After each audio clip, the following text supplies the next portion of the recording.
My dear parents and my dear students of the Sridatta family, upcoming Sridatta family of the 2026 and 27 batch starting joining with this Sridatta family. Welcome to all of you. మీ అందరికి కూడా ఆహ్వానం, తల్లిదండ్రులకి తర్వాత స్టూడెంట్స్కి కూడా ఈ శ్రీదత్త ఫ్యామిలీలో join అయ్యేటువంటి మీరు డెసిషన్ తీసుకొని చేర్చుకున్నందుకు మరీ మేనేజ్మెంట్ తరఫున మా ఫ్యాకల్టీ తరఫున కూడా మీకు కృతజ్ఞతలు, ధన్యవాదాలు. నేను ఎక్కువ టైం తీసుకోను, బట్ చెప్పాలి తప్పదు. మేము చివరిగా మాట్లాడేటువంటి విషయాలన్నీ కూడా ఏముంటాయంటే అనుభవంతో, తర్వాత పరిస్థితుల్లో గత 20 సంవత్సరాల నుంచి నేను కానీ ఇప్పుడు రాఘవేందర్ గారు ఎన్ని విషయాలు చెప్పారు, ఈ విషయాలన్నీ మీ స్టూడెంట్ మైండ్లో రాఘవేందర్ గారు కానీ అజయ్ గారు కానీ చెప్పినటువంటి విషయాలు మీ మైండ్లో ఒకసారి మీరు నాటుకొని ఉంటే జీవితంలో ఎప్పుడైనా మీకు గుర్తు చేసుకుంటూ ఉండాలి. ప్రతి డయాస్ మీద మాట్లాడిన ప్రతి పెద్ద వ్యక్తి, ప్రతి ఇంపార్టెంట్ వ్యక్తి మాట్లాడినటువంటి విషయాలన్నింటినీ కూడా మీరు మైండ్లో ఎప్పుడైతే రిజిస్టర్ చేసుకొని వాటిని రికలెక్ట్ చేసుకుంటారో అదే మీకు పెద్ద ఇన్స్పిరేషన్, అదే ఒక పెద్ద ఇంధనం. అని ఒక వెహికల్ నడవాలంటే ఏంటి, పెట్రోల్ కావాలి, డీజిల్ కావాలి, అది ఒక ఇంధనం. అట్లా మీకు ఒక స్టూడెంట్లో ఉండేటువంటి చాలా ఎనర్జీ ఉంటుంది. ప్రతి స్టూడెంట్లో, ప్రతి మనిషిలో ఒక ఎనర్జీ ఉంటుంది. ఆ ఎనర్జీని మనము ఎట్లా సంపాదించుకోవాలంటే ఇలాంటి మీటింగ్స్ జరిగినప్పుడు వాళ్ళు చెప్పినటువంటి మాటలు, వాళ్ళు చెప్పినటువంటి ప్రాక్టీసెస్ని మనం నెమరు వేసుకుంటే అదే మీకు ఒక పెద్ద అడ్వాంటేజ్. కాబట్టి ప్రతి విషయాన్ని కూడా అందుకనే మీకు చెప్తుంటాను. సో చెప్పినటువంటి విషయాలు చాలా ఇక్కడ అన్నీ నేను రిపీట్ చేయదలుచుకోలేదు. శ్రీదత్తాలో అన్ని విషయాలు మన డీన్ గారు చెప్పారు, తర్వాత డీన్ ఎగ్జామినేషన్ చెప్పారు, ప్రిన్సిపల్ గారు మాట్లాడారు, తర్వాత సిఎండి గారు కానివ్వండి, వైస్ చైర్మన్ గారు కానివ్వండి. వాటికి యాడెడ్గా today's important chief guest Raghavender గారు చెప్పినటువంటి విషయాలు, వారిని పర్టికులర్గా మేము సెలెక్ట్ చేసుకొని మీలాంటి వాళ్ళకి ఒక ఇన్స్పిరేషన్ రావాలనే వారిని రిక్వెస్ట్ చేస్తే వాళ్ళు టైం ఇవ్వడం వెరీ గ్రేట్ సార్. మీరు ఇచ్చిన టైం, తర్వాత మీరు ఇచ్చినటువంటి మెసేజ్ ఈ యంగ్ జనరేషన్కి డెఫినెట్గా ఉపయోగపడుతుందని అనుకుంటాను నేను. అట్లాగే అజయ్ గారు కూడా ఆయన లైఫ్ ఒక ఎగ్జాంపుల్. అది అజయ్ గారు ఎక్కువ మాట్లాడరు, కానీ ఆయన జీవితం అనేది ఒక చిన్న లైఫ్ స్టార్ట్ చేసి ఈరోజు కూడా వరల్డ్ క్లాస్ ఈఆర్పీస్ని పెద్ద పెద్ద ఇండస్ట్రీస్కి ఈరోజు ఆయన ఒక సాఫ్ట్వేర్ను తయారు చేసి ఇస్తున్నారు. ఒక ఎంప్లాయీగా జాయిన్ అయ్యి ఒక 3-4 ఆర్గనైజేషన్లు పనిచేసి వెంకీస్ అన్ని మన దగ్గర హ్యాచరీస్ ఉంటుండే, వెంకటేశ్వర హ్యాచరీస్ కానీ ఇలాంటి వాటిల్లో ఆల్ ఇండియా లెవెల్లో, ఇంటర్నేషనల్ లెవెల్లో వర్క్ చేసి తను బయటికి ఇండిపెండెంట్గా వచ్చేసి తన ఓన్గా ఒక కంపెనీ స్టార్ట్ చేసి ఈఆర్పీని అందరికీ ఈరోజు ఇస్తున్నారు. రకరకాల కంపెనీస్కి ఇస్తున్నారు. ఈరోజు డెకత్లాన్లో వరల్డ్లో ఉన్నటువంటి అన్ని స్టోర్స్కి వారు తయారు చేసినటువంటి సాఫ్ట్వేర్ ఈరోజు వాడుకలో ఉంది. మరి ఇంత పెద్ద మనిషి మీ ముందర, ప్రపంచానికి ఇస్తున్నటువంటి వ్యక్తి మీ ముందర ఉన్నారు. మరి మీకు ఈ అడ్వైజ్ ఇవ్వడానికి వచ్చారు. మరి మీరు కూడా అలా అవ్వాలనే మా ఆకాంక్ష. అలా అవుతారని కూడా డెఫినెట్గా శ్రీదత్త ప్రామిస్ చేస్తుంటుంది. కాబట్టి ఇలాంటి వాటిల్లో ముఖ్యంగా పేరెంట్స్ని ఈరోజు నేను అటెన్షన్ డ్రా చేసేది ఏంటంటే, అందరూ ఒక్కరిద్దరు పెద్ద పెద్ద చెప్పారు, ఏంటి ఏఐ వచ్చేసింది, చాలా హడావిడి ఉంటుంది, దీనికి అసలు మాకు లైఫ్ ఉందా, రేపు మా ఉద్యోగాలు పోతాయా అనేది చాలా భయం ఉంటుంది. Don't worry about it. మీ ఉద్యోగాలు ఎక్కడ పోవు, మీకు ఉద్యోగాలు రావనేది కూడా లేదు. ఏఐ కాదు, అంతకంటే రాబోయే రోజుల్లో సూపర్ కంప్యూటర్స్ వచ్చేసి ఆ నాలెడ్జ్తో మా ఉద్యోగాలు పోతాయంటే మనం లర్నింగ్ ప్రాసెస్ ఎప్పుడైతే ఆగిపోద్దో, మనం నేర్చుకోవడం అనేది ఎప్పుడైతే ఆగిపోద్దో అప్పుడు మన లైఫ్ ఆగిపోద్ది. మనం బతుకున్నంత వరకు మన గుండె కొట్టుకుంటుంది కదా. భగవంతుడు మనం సృష్టి చేసి ఈ సృష్టిలోకి భూమి మీదకి పంపించిన రోజు మొదలుపెట్టినటువంటి గుండె కొట్టుకోవడం అనేది మరి చివరికి మనం శ్వాస అయ్యి అది అయితే అల్టిమేట్ కదా. మీ అందరికీ తెలిసిందే, అది ఏ రోజు ఒక రోజు అందరూ వెళ్ళాల్సిందే, అది అల్టిమేట్ జడ్జిమెంట్. సో అది అయిపోయేదాకా కూడా మనం ఈ కాలంలో, ఈ కాలచక్రంలో చేయాల్సినటువంటి చాలా పనులు ఉన్నాయి. ఆ పనులకి గుండె నిరంతరంగా పనిచేస్తూనే ఉంటుంది. అట్లాగే మన లెర్నింగ్ ప్రాసెస్ కూడా ఒక part and parcel of the life కింద అయిపోవాలి.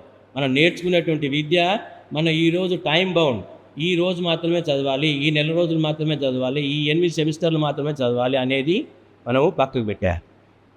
డైలీ మనం రినోవేట్ చేసుకోవాలి. డైలీ మన ఎనర్జీని ఎట్లా అయితే భోజనం చేసి మనం ఎనర్జీ పెంచుకుంటామో మన నాలెడ్జ్ని కూడా ఇంప్రూవ్ చేసుకోవాలనేటువంటి సింపుల్ లాజిక్ మీరు గుర్తుపెట్టుకుంటే డెఫినెట్గా మీకు వెనక్కి పోయేది కానీ ఉద్యోగం పోయేది కానీ ఉండదు. They take it guarantee. At same time మీకు ఏదైతే కోర్ ఇంజనీరింగ్, చాలామంది మేము మెకానికల్లో జాయిన్ అయ్యాము, తప్పని పరిస్థితి లేకపోతే సివిల్ చేసిన వాళ్ళకి ఉద్యోగం వస్తుందంటే కాదు. మీరు చేరినటువంటి కోర్సులో ప్యాషన్తో కానీ లేకపోతే ఎవరో అడ్వైజ్తో కానీ ఏదైనా ఒక కోర్సులో చేరారంటే ఆ కోర్సులో ఉన్నటువంటి ఫండమెంటల్స్ని మీరు స్ట్రాంగ్గా నేర్చుకోండి. ఈ ఫండమెంటల్స్ అన్నీ కూడా ఫస్ట్ ఇయర్, సెకండ్ ఇయర్లో ఉంటాయి సబ్జెక్ట్స్ అన్నీ కూడా. ఎప్పుడైతే మీ సబ్జెక్ట్లో ఫస్ట్ ఇయర్, సెకండ్ ఇయర్లో మీకు ఉన్నటువంటి చదువుకున్నటువంటి సబ్జెక్ట్లో స్ట్రాంగ్గా మీరు నాలెడ్జ్ ఉంటుందో డెఫినెట్గా మీ లైఫ్ సక్సెస్ అవుతుంది. ఆ లైఫ్ సక్సెస్ అవ్వడానికి ఇక్కడ కొన్ని మార్గాలు చెప్తుంటారు కాలేజీల్లో. నువ్వు సివిల్ స్టూడెంట్ కాబట్టి ఈ ప్రోగ్రామింగ్ చేసి ఇది నేర్చుకుంటే నీకు మంచి భవిష్యత్తు ఉంది చెప్తారు. కానీ అది మిస్ అవుతారు. మీరు క్లాసులు రెగ్యులర్గా అటెండ్ అవ్వరు. ఏదైనా ప్రోగ్రామ్ పెట్టారంటే ప్రోగ్రామ్ అటెండ్ అవ్వరు. ఒక టెక్నికల్ ఫెస్ట్ ఏదైనా జరుగుతుందంటే ఆ ప్రోగ్రామ్స్ అసలే అటెండ్ అవ్వరు. ఎందుకంటే ఎంజాయ్ చేస్తుంటారు, బయట తిరుగుతుంటారు. ఈ రోజుల్లో ఉన్నటువంటి యూత్కి ఉన్నటువంటి అమ్మాయిలకు కానీ అబ్బాయిలు కానీ గతంలో కొంచెం ఒక way back to 15 years 10 years back 20 years back అంటే అబ్బాయిలు మాత్రమే తిరిగేది, కొంచెం అమ్మాయిలు తక్కువ పర్వాలేదు బాగుంటారు అనుకునేది. ఇప్పుడు రాను సొసైటీ ఎలా అయిపోయిందని అంటే ఎవరిని బ్లేమ్ చేయట్లేదు, ఇది ఒక వాస్తవాలు మీకు చెప్పాలి కాబట్టి చెప్తున్నారు. అమ్మాయిలు కూడా ఈరోజు డిస్కార్డ్ అవుతున్నారు, సరిగ్గా ఫోకస్గా ఉండట్లేరు. సమానంగా మగపిల్లలతో సమానంగా అన్ని హక్కులు ఇచ్చాయి మనకు, కాన్స్టిట్యూషన్ ఇచ్చింది, వ్యవస్థ అంతా అందరు సమానంగా బతకమని ఇచ్చారు. కానీ అమ్మాయిలు కూడా ఏంటంటే బాధ్యతతో ఉంటారనేది ఒక మన శక్తి. అమ్మాయి అంటేనే స్త్రీ ఫీమేల్ అంటేనే ఒక శక్తి అది. అలాంటి వాళ్ళు కూడా ఏంటంటే ఈరోజు వాళ్ళు కూడా నెమ్మదిగా ట్రాక్ తప్పుతున్నారు. అంటే సిస్టంలో ఉండట్లేదు, ఏముందిలే క్యాజువల్ తర్వాత చూసుకోవచ్చులేండి. కాబట్టి అమ్మాయిలకి అబ్బాయిలకి ఇచ్చేటువంటి సలహా ఏంటంటే ఈ 2 సంవత్సరాలు మీరు ఏదైతే ఉందో ఇప్పటిదాకా మిమ్మల్ని జాగ్రత్తగా మీ మదర్ ఫాదర్ వీళ్ళందరూ మీ పేరెంట్స్ మీ గార్డియన్స్ ఏం చేశారంటే స్కూల్ ఎడ్యుకేషను ఎస్ఎస్సి అయితే అయిపోయింది, చాలా బాగుంటుంది. ఇంటర్మీడియట్ అయితే అయిపోయింది కాబట్టి అక్కడ కార్పొరేట్ కాలేజెస్ ఏదో ఒక వాళ్ళ తంటాలు పడి మిమ్మల్ని ఒక ర్యాంకు ఒక పర్సంటేజ్ ఇచ్చి పంపించారు. రియల్ లైఫ్ అనేది ఇప్పుడు స్టార్ట్ అవుతుంది ఇక్కడ. ఇదేదో ఛాలెంజింగ్ అనుకోకండి. రియల్ లైఫ్ అంటే రియల్ లైఫ్ రియల్గా ఉంటుంది. అంటే బట్టి కొట్టి రాసేట్టుగా ఉండకుండా వాస్తవాల్ని చదువుకొని ఒక డెరివేషన్ ఒక మ్యాథమెటికల్ ఒక ప్రాబ్లం ఇచ్చారంటే దాన్ని ఏ విధంగా డిరైవ్ అవ్వాలి, ఏ విధంగా మీకు తెలుసు, అది స్టెప్స్ ఎలా అయితే ఉంటుందో, ఒక కంప్యూటర్ ప్రోగ్రామింగ్ ఇచ్చినప్పుడు కోడింగ్ ఎలా రాయాలి అనేది ఒక స్టెప్ వైజ్ వస్తుందో, ఇలాంటి వాటిల్లో మీరు కొంచెం ప్రాక్టీస్ చేస్తే డెఫినెట్గా మీ లైఫ్ అనేది చిరస్థాయిగా ఉంటుంది, మీ ఉద్యోగాలు గ్యారెంటీగా ఉంటాయి. అది మీరు అది చేయకపోతే మాత్రం ప్రాబ్లం. ఎప్పుడైతే కాలేజీకి 90% అటెండెన్స్ ఇవ్వాలనే ఉద్దేశం ఏంటంటే ఎప్పుడైతే క్లాస్కి వస్తారో చెప్పారు కదా రాఘవేందర్ గారు, ఇంకొంతమంది మన పెద్దలు కూడా చెప్పారు ఏంటంటే 1వ రోజు 2వ రోజు ఒక 2 నెలలు 3 నెలలు అయిపోయిన తర్వాత ఏంటంటే మన మైండ్ దానికి అలవాటు పడిపోద్ది. చెప్పింది విని ప్రాక్టీస్ చేయడము నేర్చుకోవడం అనేది అలవాటు పడిపోతుంది. కాబట్టి ఆ అలవాటు పడేట్టుగా మీరు 90% అటెండెన్స్ ఇస్తే మీ ఉద్యోగం అనేది గ్యారెంటీ అండి. ఇక్కడ వారు చెప్పారు కదా రాఘవేందర్ రావు గారు, ఉద్యోగం కాదు ఇక్కడ ఇంపార్టెంట్. ఇలాంటి మీరు ఒక పెద్ద ఇన్స్టిట్యూట్ని ఒక పెద్ద వ్యవస్థను పెద్ద ఇండస్ట్రీని ఎస్టాబ్లిష్ చేసి ఒక 1000 మందికి ఉద్యోగం ఇచ్చే స్థాయికి మీరు ఎదగాలి. అది ఎదగాలంటే ఓపికతో పేషెన్స్తో మీరు వర్క్ చేయడం అనేది రావాలి. అది ఎప్పుడైతే అది ఉంటుందో ఆటోమేటిక్గా మీరు సక్సెస్ఫుల్ మ్యాన్ అవుతారు. ఫెయిల్యూర్ ఉండే దగ్గరే సక్సెస్ ఉంటుందండి. ఒకసారి 2 సార్లు 3 సార్లు 4 సార్లు 4th టైం అయిన తర్వాత ఫెయిల్యూర్ అనేది అదే భయపడిపోద్ది. నిన్ను చూసి నువ్వు చేసే వర్క్ను చూసి భయపడిపోద్ది. మేము చెప్పాం కదా మేము ఇక్కడ పెట్టినప్పుడు కాలేజ్ అసలు ఇక్కడ కనీసం బొమ్మరిల్లున్నా కడతారన్నారు. ఈ ప్రాంతాన్ని చూసి ఇక్కడ వచ్చినట్టు ఉంటారు. అలాంటి ప్రాంతంలో సెలెక్ట్ చేసుకున్నాం. ఈరోజు మేము ముందు నిలబడ్డాం, మాట్లాడుతున్నాం. ప్రతి సంవత్సరం 1000 మందికి ఉద్యోగాలు ఇచ్చి పంపిస్తున్నాం. ఎట్లా పాసిబుల్ అయింది? పట్టుదలతో వర్క్ చేయడం, కష్టపడి పని చేయడం. అట్లాంటి 24 గంటలు లేబర్ లాగా హార్డ్ వర్క్ చేయడం అని కాదు, స్మార్ట్గా టైమింగ్స్ పంక్చువాలిటీ పెట్టుకొని డిసిప్లిన్ ఉండాలి ప్రతి దాంట్లో. నువ్వు ఎన్ని రోజులు పడుకోవాలనుకుంటావు, ఎన్ని గంటలు కావాలి నీకు రెస్ట్ చెప్పండి. మీ మదర్ ఫాదర్ అడగాలి మీ అబ్బాయిని నా అమ్మాయిని, అమ్మ నువ్వు ఎన్ని గంటలు ఆడుకోవాలనుకుంటున్నావు, ఎన్ని గంటలు రెస్ట్ తీసుకోవాలనుకుంటున్నావు, వారానికి ఎన్ని రోజులు ఎన్ని గంటలు నువ్వు ఎంజాయ్మెంట్ చేయాలనుకుంటున్నావు, ఆ టైం టేబుల్ ఇవ్వమని మీరు అడగండి మీ పిల్లల్ని.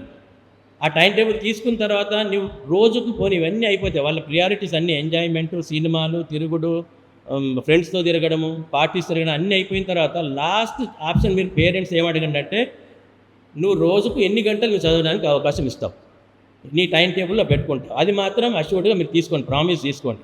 వాళ్ళు 1/2 అవర్ చదువుతా అంటే 1/2 అవర్ ఇవ్వండి ముందు. ఖచ్చితంగా ఫోకస్గా చదవండి. ఆ టైంలో చదువుతున్నారో అనేది కూడా పేరెంట్స్ చూడండి. అట్లా ఒక రోజుకి 1 గంట మార్నింగ్ 1 గంట ఈవినింగ్ ఎప్పుడైతే చదివి దాన్ని ఇంప్లిమెంట్ చేయడానికి ఇక్కడ కాలేజీలో చదివినటువంటి థియరీ పార్ట్ కానివ్వండి, ల్యాబ్లు కానివ్వండి, దానికి కొన్ని అసైన్మెంట్స్ ఇస్తారు, హోంవర్క్స్ ఇస్తారు. దాన్ని చేయడానికి మీరు morning 1 hour evening hour time table తీసుకున్నారంటే డెఫినెట్గా మీరు సక్సెస్ అవుతారు, మంచి భవిష్యత్తు ఉంటుంది. కాబట్టి ఈ విధంగా ఇలా చెప్పుకుంటూ పోతే నేను ఇంకా అంటే మీకు తెలిసిన విషయాలే ఏదో బూజు పట్టుకుపోయి ఉంటాయి మైండ్లో మనకు, వాటిని అన్ని దులపడమే మా పని.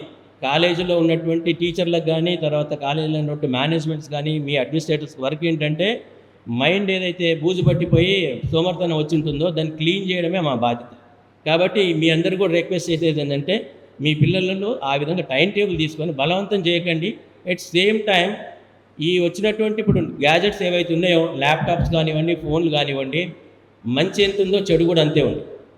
దానివల్ల మంచి ఎంత జరుగుతుందో ఇప్పుడు రాఘవేందర్ గారికి ఉన్నటువంటి బోర్డు మీద ఉన్నటువంటి అందరిని అడిగితే కూడా దే ఆర్ ఆల్ టెక్నోక్రాట్స్. వాళ్ళు అసలు ఆ ఇన్స్ట్రుమెంట్ లేకపోతే ఏమి పని చేయలేరు. అంటే మరి అంత వరల్డ్ ప్రపంచంలో రాఘవేందర్ గారి నుంచి ఒక మాట చెప్పాలి. నేను మధ్య మధ్యలో జంప్ అవుతుంటే టైం లేదు కదా, నాకు హరి ఎక్కువైపోయింది. రాఘవేందర్ గారు ఈరోజు యూపీఐ పేమెంట్ చేస్తున్నారు కదా మీరు. యూపీఐ పేమెంట్స్ మన ఇక్కడ పేమెంట్ చేసి ఎన్ని బ్యాంకులు, మీది ఒక బ్యాంక్ ఉంటుంది, రిసీవింగ్ బ్యాంక్ ఒకటి ఉంటుంది, ఒక మధ్య మధ్యలో ఎన్ని గ్యాప్, ఇలాంటి వాటికి సాఫ్ట్వేర్ ఇచ్చినటువంటి గొప్ప వ్యక్తి రాఘవేంద్రరావు గారు. మరి అలాంటి వ్యక్తులకి చాలా ఉన్నాయి. వాళ్ళ గురించి చెప్పాలంటే వాళ్ళ హిస్టరీ మామూలు కూడా చాలా తక్కువ చదివారు. ప్రతి మనిషి ఇక్కడికి వచ్చేప్పుడు వాళ్ళ ప్రొఫైల్ చదువుతారు. కాకపోతే టైం కన్స్ట్రెయిన్, మనం లేట్గా ప్రోగ్రామ్ స్టార్ట్ చేస్తున్నాం. పేరెంట్స్ ఏమో 12 గంటలకు వస్తూ ఉన్నందుకు 12 గంటలకే స్టార్ట్ చేయాల్సి వచ్చింది. అట్లా టైం కన్స్ట్రెయిన్ వల్ల ఏంటంటే స్పీడ్గా అన్నీ చెప్పుకుంటూ వెళ్ళిపోతుంటారు. ఆ స్పీడ్లో మనం క్యాప్చర్ చేసుకోవడం అనేది చాలా ఇంపార్టెంట్. స్టూడెంట్స్ ఎన్ని పాయింట్స్ చెప్పారు, ఏ పెద్ద మనిషి ఏం చెప్పాడు, ఏ వీఐపీ ఏం చెప్పాడు, అది ఇమ్మీడియట్గా మీరు గ్రాస్ప్ చేసుకొని మైండ్లో రిజిస్టర్ అయిపోవాలి. అప్పుడే మనం సక్సెస్ రేట్ ఉంటుంది. అట్లా మీరు పబ్లికేషన్స్ విషయం అంటే శ్రీదత్త గురించి కూడా నేను చెప్పాలి కదా. శ్రీదత్తలో ఇప్పుడు ఏంటంటే ఫస్ట్ ఇయర్ మీకు ఫార్మల్గా ఫస్ట్ ఇయర్ ఫస్ట్ సెమిస్టర్ ఉంటుంది, ఫస్ట్ ఇయర్ సెకండ్ సెమిస్టర్. తర్వాత సెకండ్ ఇయర్ నుంచి almost all we are planning to communication స్కిల్స్లో కానివ్వండి, ఈ కోడింగ్ అనేది ఎట్లా ప్రాక్టీస్ చేయాలి. ఎందుకంటే మ్యాథమెటిక్స్లో కూడా బై హార్ట్ చేసి రీప్రొడ్యూస్ చేస్తున్నారు ఇంటర్మీడియట్కి వచ్చేటప్పటికి. సో రియల్గా మ్యాథమెటిషియన్ అనేవాళ్ళు ఇప్పుడు లేకుండా అయిపోయారు. ఈరోజు ఇంజనీరింగ్ స్టూడెంట్స్ కూడా మ్యాథమెటిక్స్లో ఫెయిల్ అవుతున్నారంటే మోస్ట్ అన్ఫార్చునేట్. నేను రాఘవేందర్ గారు తర్వాత ఇప్పుడు అజయ్ గారు ఆ మాట చెప్తే ఏంటంటే సార్ ఇలా ఉందా పరిస్థితి అంటారు. బట్ ఇంజనీరింగ్ అంటేనే మ్యాథమెటిక్స్. వాళ్ళకి తెలియక కాదు, నెగ్లిజెన్స్తో ఫెయిల్ అవుతున్నారు, నెగ్లిజెన్స్తో బై హార్ట్ చేస్తున్నారు. కొంచెం ఓపికతో దాన్ని ప్రాక్టీస్ చేయమని మీరు మళ్ళీ మీ అందరికీ, ఆ స్టూడెంట్స్కి, అమ్మాయిలు కానీ అబ్బాయిలకి ఎవరైతే ఇప్పుడు ఈరోజు చేరారో వాళ్ళకి నేను అప్పీల్ చేస్తుంది ఏంటంటే రీడింగ్ అలవాటు ప్రాక్టీస్ చేయండి. ఖచ్చితంగా ఈ పెన్ను పేపర్ పెట్టి రాయడం ప్రాక్టీస్ చేయండి. రాబోయే రోజుల్లో వద్దన్న మీరు పెన్ను పేపర్ మీ దగ్గర ఉండదు, మీ బుక్స్ కూడా ఉండవు. మీకైతే న్యాచురల్గా ఉన్నటువంటి బుక్స్ని మీరు 2 గంటలు 10 గంటలు చదవగలిగే కెపాసిటీ మీకు వస్తే స్క్రీన్ మీద ఎంత స్పీడ్గా మీరు చదివే ఆ ప్రాక్టీస్ వస్తుంది. డైరెక్ట్గా మీ స్క్రీన్ మీద మీరు ఒక 2 hours నేను చదువుతానంటే ఐ డోంట్ మైండ్, మంచి ప్రాక్టీసే. కానీ అలా డైరెక్ట్గా రావట్లేదు. ఉన్నటువంటి స్టాండర్డ్స్ మీకు వచ్చినటువంటి ర్యాంకుని చూస్తే ఏమవుతుందంటే మీరు స్క్రీన్ మీద, కంప్యూటర్ మీద జర్నల్స్ అన్నా చదవండి, లేదంటే న్యాచురల్ బుక్స్ అన్నా చదవండి. ఎక్కువ స్ట్రెయిన్ అవుతుంది స్క్రీన్ మీద కాబట్టి ఐ యూస్ టు సజెస్ట్ బుక్స్కి వెళ్ళమని చెప్తాను. ఎప్పుడైతే బుక్స్ మీద మీరు ఒక 4 hours 5 hours చదివేటువంటి ప్రాక్టీస్ చేస్తే స్క్రీన్ మీద రాను ఏమంటే గ్రాడ్యువల్గా సెకండ్ ఇయర్ థర్డ్ ఇయర్కి వచ్చినప్పటికీ మీ కంప్యూటర్లోనే ప్రతిదాన్ని డౌన్లోడ్ చేసుకొని చదువుకునేటువంటి కెపాసిటీ వస్తుంది. అట్లాగే రైటింగ్ ప్రాక్టీస్, మీరు కావాలంటే మొబైల్ పెట్టుకోండి, ఒక ప్యాడ్ తీసుకోండి, స్టైలస్తో రన్నింగ్ నోట్స్ రాయడం అనేది ప్రాక్టీస్ చేయండి. That is more important. ఒక టీచర్ అక్కడ వచ్చేటువంటి టీచర్ కానివ్వండి, పీపీటీ ప్రజెంట్ చేశారు, ఒక విషయం చెప్తుంటారు డిజిటల్ బోర్డు నుంచి, ఇంకా స్పీడ్గా వెళ్ళిపోతుంటుంది. ఇప్పుడు ఇంతకుముందు మనం చాక్పీస్ పెన్ అండ్ ఇప్పుడు చాక్పీస్ బోర్డు మీద యూజ్ చేస్తుంటే కొంచెం స్లో ప్రాసెస్ ఉండేది. ఇప్పుడు ఏమైపోయిందంటే డిజిటల్ ప్రాసెస్ అయిపోయింది, డిజిటల్ బోర్డ్స్ వచ్చేసాయి. డిజిటల్ బోర్డ్స్లో ఒక పక్కన టీచర్ ఏం చేస్తారంటే మీకు పీపీటీ పెడతాడు, ఇంకో పక్క రాసి ప్రాక్టీస్ చేస్తుంటాడు, పెన్తో చెప్తుంటాడు, మీకు క్లాస్ టీచర్ చాక్పీస్ చెప్పినట్టే చెప్తాడు. కానీ స్పీడ్ ఎక్కువైపోయింది. ఆ స్పీడ్లో మీరు గ్రాస్ చేయకపోతే మిస్ అవుతుంటారు. కాబట్టి ఇలాంటివన్నీ మిస్ అవ్వకుండా ఉండాలంటే ఏంటంటే మీ రీడింగ్ అండ్ రైటింగ్ ప్రాక్టీస్ అనేది చాలా ఇంపార్టెంట్. అదొక 2 years మీరు ఫస్ట్ ఇయర్లో ఉన్నటువంటి ఫండమెంటల్స్ ఎవరైతే టీచర్స్ వస్తారో వాళ్ళు పాఠాలు చెప్పేప్పుడు మీరు ఆ స్టైలస్తో కానివ్వండి, లేదంటే రన్నింగ్ నోట్స్ పెన్ పేపర్ నోట్బుక్లో ఎప్పుడైతే రాయడం అక్కడ చెప్పే విషయాన్ని మీరు చూసుకోకుండానే ఇట్లా వెళ్ళిపోతుండాలి. అక్కడ విన్నది ఇక్కడ డూప్లికేట్ చేస్తూ పోవాలి, రాస్తూ పోవాలి. దాన్ని ఎప్పుడైతే చేస్తారో ఆ ప్రాక్టీస్ వస్తుందో మీ మెమరీ పెరుగుతుంది. మీ మెమరీ కెపాసిటీ ఎప్పుడైతే పెరుగుతుందో ఆటోమేటిక్గా ప్రోగ్రామింగ్ స్కిల్స్ పెరుగుతాయి, ఇంజనీరింగ్ స్కిల్స్ అనేవి ఆటోమేటిక్గా వస్తాయి. మీకు తెలియకుండానే ఈ 2 years నేను చెప్పినట్టుగా మీరు 90% అటెండెన్స్ 100% అటెండెన్స్ ఇచ్చి ఎప్పుడైతే 3-1కి వెళ్తారో అప్పటికే మీ ఇంజనీరింగ్ కానీ మీ జాబ్ గ్యారంటీ. రాసి పెట్టుకోండి ఈ మాట, నేను ఓవరాల్గా మీరు రికార్డ్ చేసి పెట్టుకోండి నేను చెప్పే విషయాలు. ఎందుకు గ్యారంటీ అవుతుంది? ఆటోమేటిక్గా మీరు దానికి అలవాటు పడిపోయారు, సబ్జెక్ట్ వచ్చేసింది, మీకు నాలెడ్జ్ మీకు తెలియకుండా. అది ఎగ్జిక్యూట్ ఎప్పుడు అవుతుందంటే మీరు సరిగ్గా ఫైనల్ ఇయర్ అయిపోయిన తర్వాత మీరు నేర్చుకున్నటువంటి నాలెడ్జ్ అప్పుడు బయటికి రావడం మొదలు పెడుతుంది. మీకు తెలియకుండానే బయటకు వచ్చేస్తుంది, ఎందుకంటే మైండ్లో రిజిస్టర్ అయి ఉంటుంది ఆ నాలెడ్జ్ అంతా కూడా. అప్పుడు అనుకుంటారు ఓహో ఇది దీని సీక్రెట్ ఇదా అని అంటారు. అప్పుడు అలా మీరు కూడా ఒక మంచి ఎంటర్ప్రీనర్ అయిపోయి ఒక రోజున శ్రీదత్త ప్రోడక్ట్ నేను ఇప్పుడు ఫర్ ఎగ్జాంపుల్ చాలా మటుకు మేము బృహస్పతి టెక్నాలజీస్ రాజశేఖర్ని నేను ఎవిడెన్స్గా తీసుకొస్తుంటాను ఇక్కడికి. ఇప్పుడు ఏంటంటే అల్యూమినై ప్రెసిడెంట్ ఉంటాడు, ప్రతి దాంట్లో పార్టిసిపేట్ చేస్తుంటాడు. 500 crores వర్త్ ప్రాజెక్ట్ ఈరోజు పబ్లిక్ ఇష్యూ కూడా వెళ్తున్నాడు ఆ అబ్బాయి. మన స్టూడెంట్ ఇక్కడ 0105 రిసెప్షన్ అయితే ఎస్డిఎస్ కాలేజీలో 105లో మీకు క్యాబిన్స్ ఉంటాయి, 105 రూమ్ ఎదురుగా ఉంటుంది. అక్కడే ఆ బృహస్పతి టెక్నాలజీస్ అనేది 2008లో మేము స్టార్ట్ చేశాను. నేనే రిబ్బన్ కట్ చేసి స్టార్ట్ చేశాను.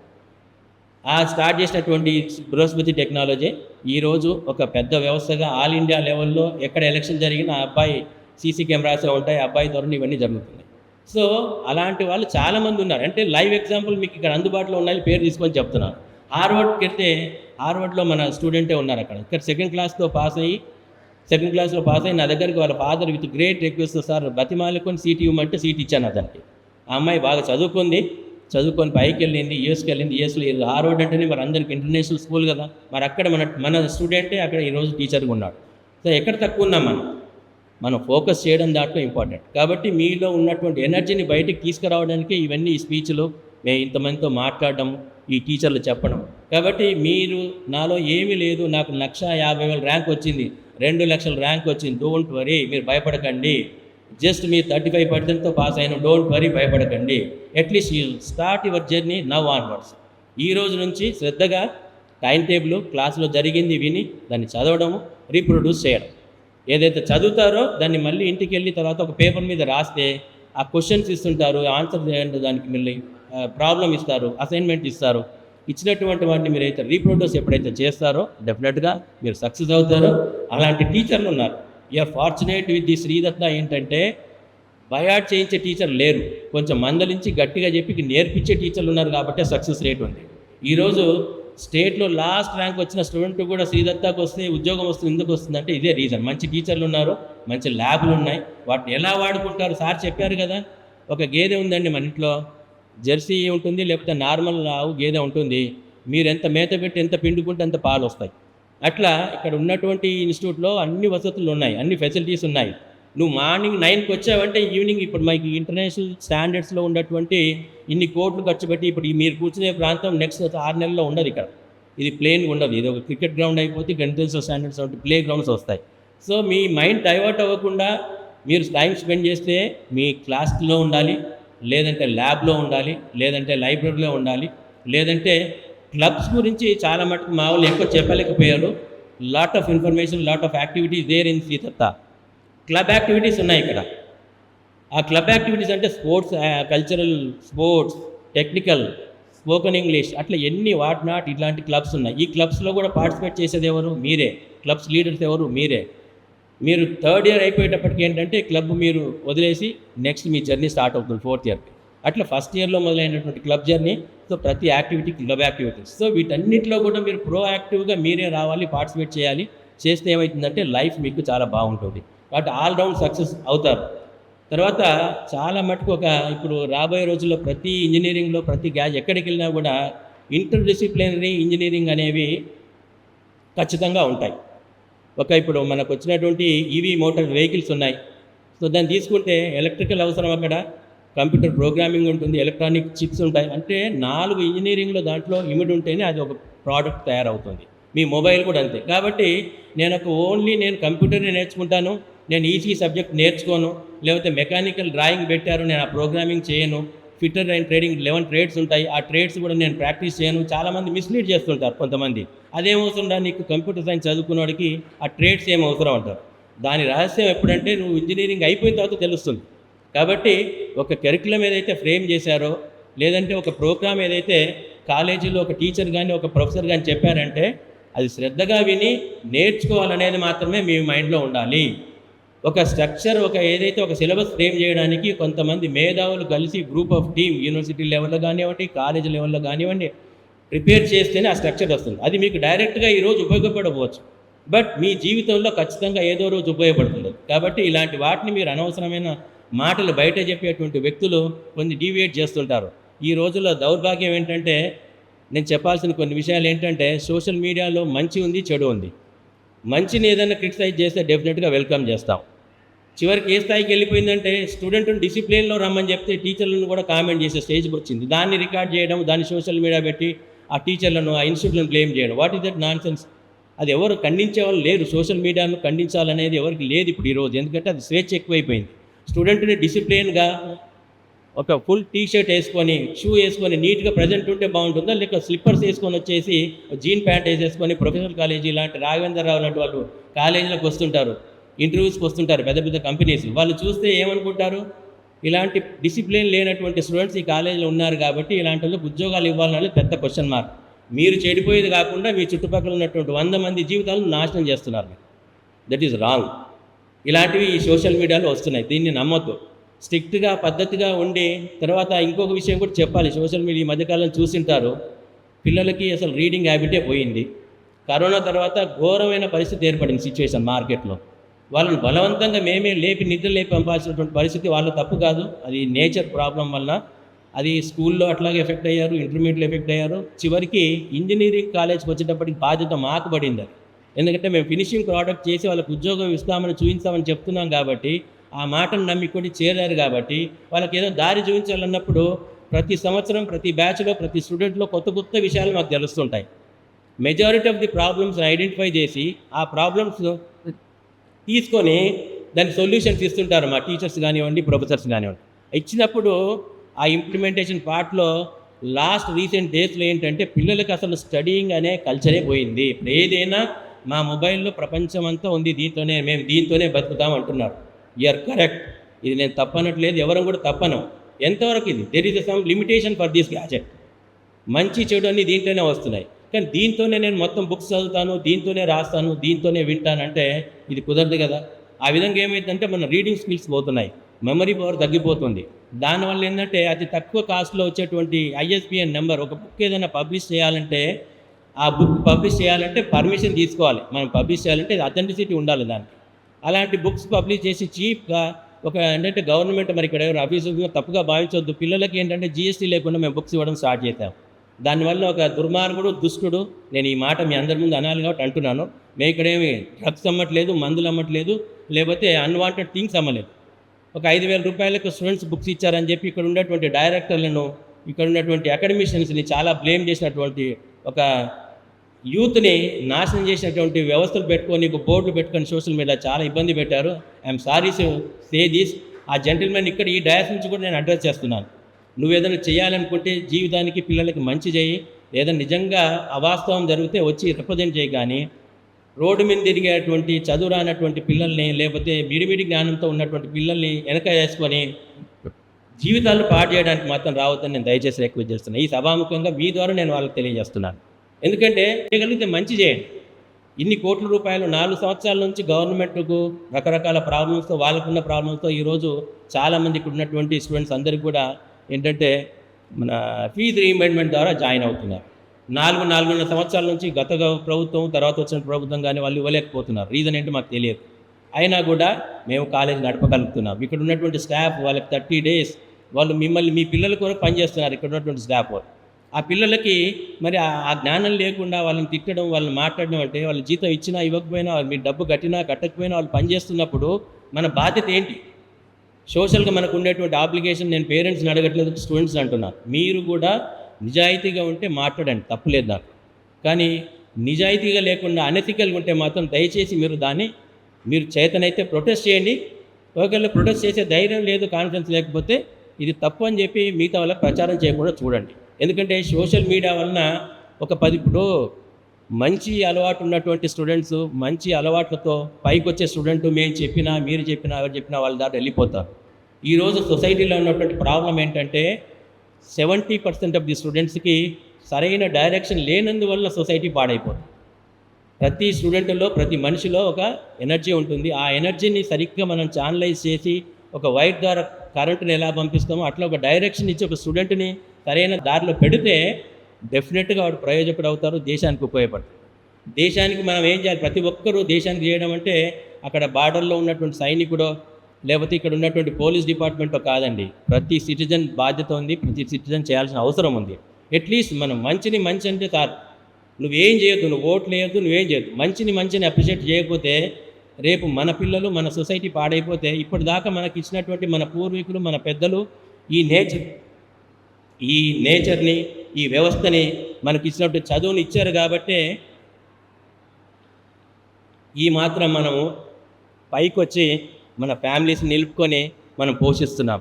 మరి నెక్స్ట్ జనరేషన్కి ఏముందండి? నేచర్ను పొల్యూట్ చేస్తున్నాము. రోజు ప్లాస్టిక్ బాటిల్స్తో రానా ఇటుస పెట్టేసి మొత్తం నేచర్ అంతా చేస్తున్నాం.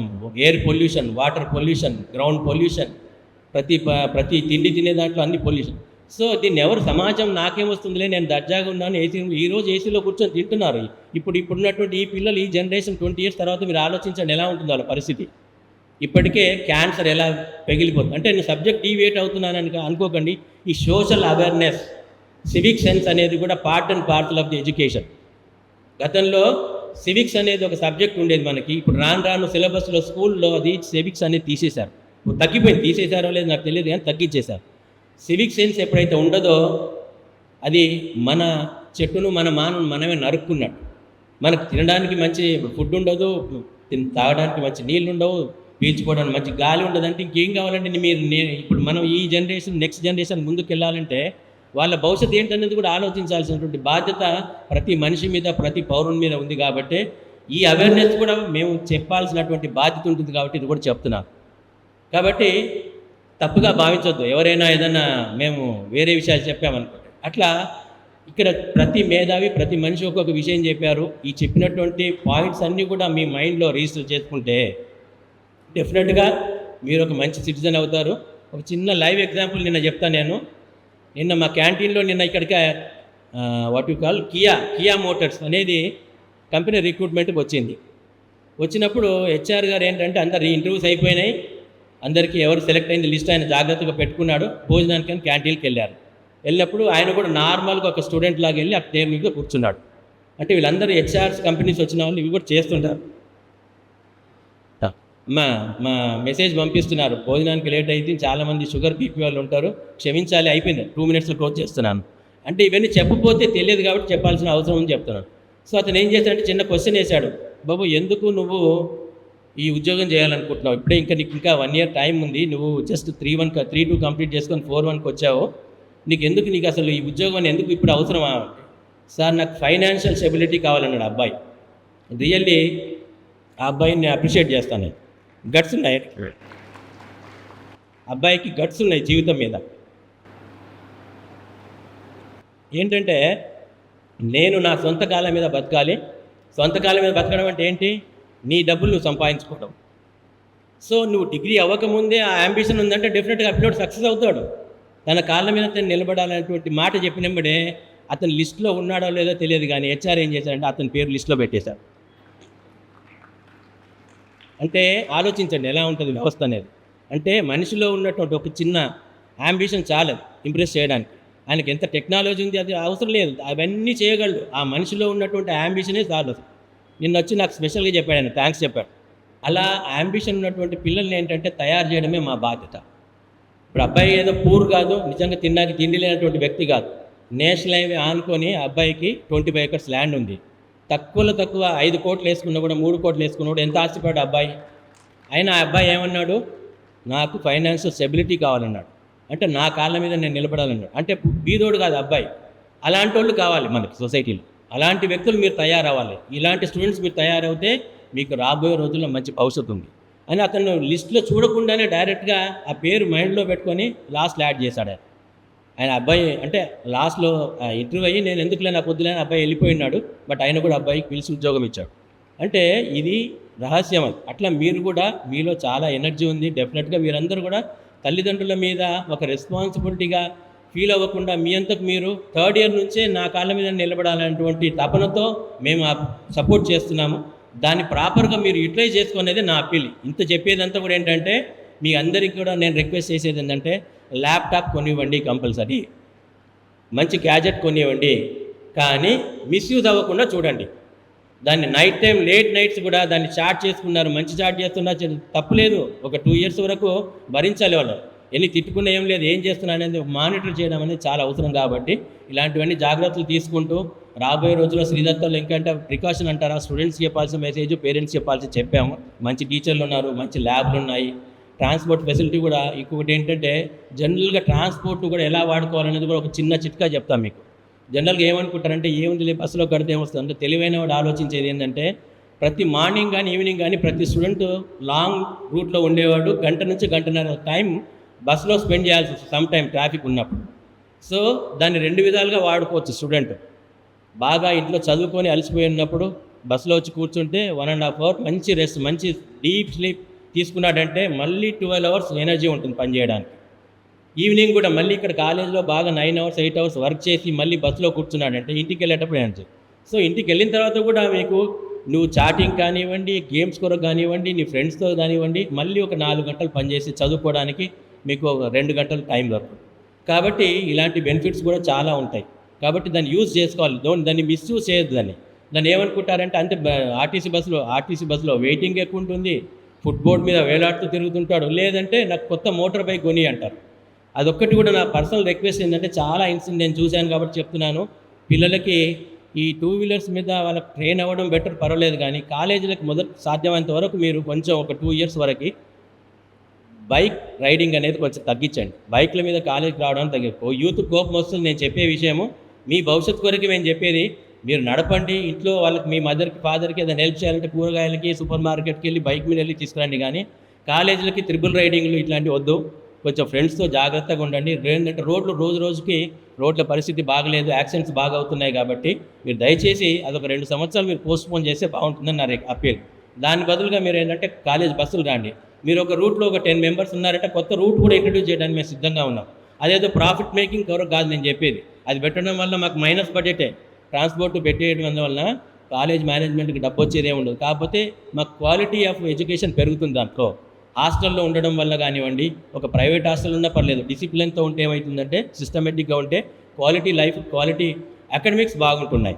అట్లాగే టైంకి వస్తున్నారు. 9:30 9:45 ఆర్టీసీ బస్ ఎక్కి వచ్చిన తర్వాత 10 గంటలకు వెళ్ళి క్లాస్ ముందు నిలబడతారు. ఏం నేర్చుకుంటారు చెప్పండి?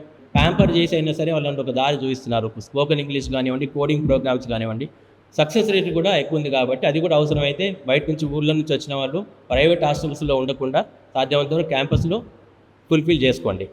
ఇంకా మీకు ఏమైనా డౌట్స్ ఉంటే అడగడానికి డెఫినెట్గా ఇది సెషన్ అయిన తర్వాత మీకు ఇక్కడే మీరు 2 నిమిషాల్లోనే వెనక భోజనం చేయడానికి వెళ్ళొచ్చి. ఇది అయిపోయింది, ప్రోగ్రామ్ అయిపోయింది. జస్ట్ 2 మినిట్స్లో కంక్లూడ్ చేస్తారు. ఓట్ ఆఫ్ థ్యాంక్స్ చెప్పేసి క్లోజ్ చేస్తారు. ఈ చెప్పిన విషయాలు నేను మధ్యలో జంప్ చేస్తూ ముందుకెళ్ళాను చాలా విషయాలు చెప్పడానికి.